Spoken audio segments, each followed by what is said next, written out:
పశ్చిమ గోదావరి జిల్లాలో ఆక్వా రైతులు రోడ్డెక్కారు. రొయ్యల మేత ధరల పెంపుపై వీరవాసరంలో నిరసన వ్యక్తం చేశారు. 3 నెలల్లో 2 సార్లు మేత ధరలు పెరగడంపై ఆగ్రహం వ్యక్తం చేశారు.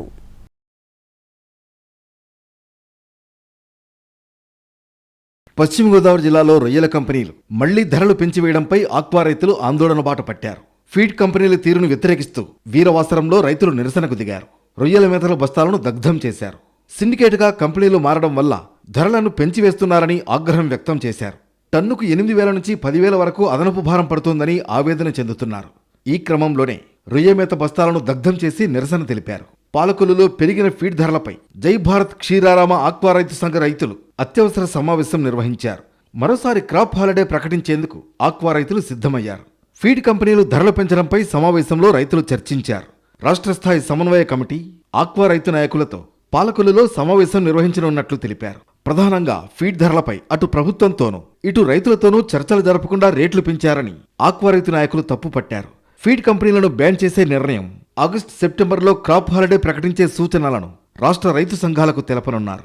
ఎక్స్పోర్టర్లు అందరూ సిండికేటెడ్ గా ఏర్పడి ఫీడ్ రేటు టన్నుకి 8,000 నుంచి 10,000 వరకు పెంచడం జరిగింది. గతంలో ఎప్పుడు కూడా ఇంత దారుణంగా పెరిగిన రేట్లు లేవు. అంటే రైతుని ఉంచుదామా లేకపోతే చంపేద్దామా అన్న ఆలోచనలో ఎక్స్పోర్టర్లు కానీ ఫీడ్ యజమానులు కానీ ఉన్నారు. తగలబెట్టాలన్న పరిస్థితి ఈ ఫీడ్ ప్లాంట్ యజమానులు తీసుకొచ్చారు. ఈ ఫీడ్ వ్యవస్థకి అంతుమతి లేకుండా అప్సర చట్టం అనేది ఆచరణ తీసుకోకుండా వాళ్ళు ఇష్టం వచ్చినట్టు 8 రూపాయలు అంటే రైతు ఏమైపోతాడు?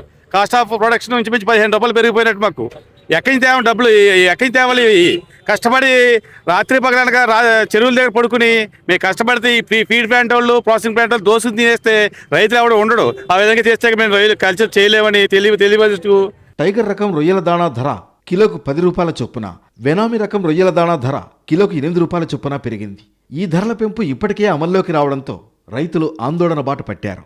మరి ఫీడ్ రేట్లు కేజీకి 8 రూపాయలు వనామీకి, 10 రూపాయలు టైగర్కి రేట్లు పెంచి టన్నుకి 8,000 రూపాయలు వనామీ, 10,000 రూపాయలు టైగర్ ఫీడ్కి పెంచి అన్ని కంపెనీలు ప్రభుత్వానికి చెప్పినది లెక్క చేయకుండా ఇటు రైతులు ఏదైతే కలిసి కూర్చుని పరిష్కరించుకుందాం దీన్ని ఎలాగనేది అంటే ఇటు రైతుల్ని లెక్క చేయకుండా మరి రాష్ట్ర స్థాయి సమన్వయ కమిటీ ఉందో ఆ రాష్ట్ర స్థాయి సమన్వయ కమిటీలో ఈ సంఘం యొక్క నిర్ణయాలు, అభిప్రాయాలు వాళ్ళకి చెప్పి రాష్ట్ర వ్యాప్తంగా నిర్ణయం తీసుకోవాలనే ఉద్దేశంతో ఇవాళ కొన్ని మనం నిర్ణయాలు చేయడం జరిగింది. తాము దేశానికి విదేశీ మారక ద్రవ్యాన్ని తీసుకొస్తున్నామే తప్ప తమకు రొయ్యల సాగు ఏమాత్రం లాభదాయకంగా లేదని రైతాంగం ఆవేదన చెందుతున్నారు. పెరుగుతున్న మేత ధరలను అదుపు చేసేందుకు ప్రభుత్వం చర్యలు తీసుకోవాలని రైతులు డిమాండ్ చేస్తున్నారు.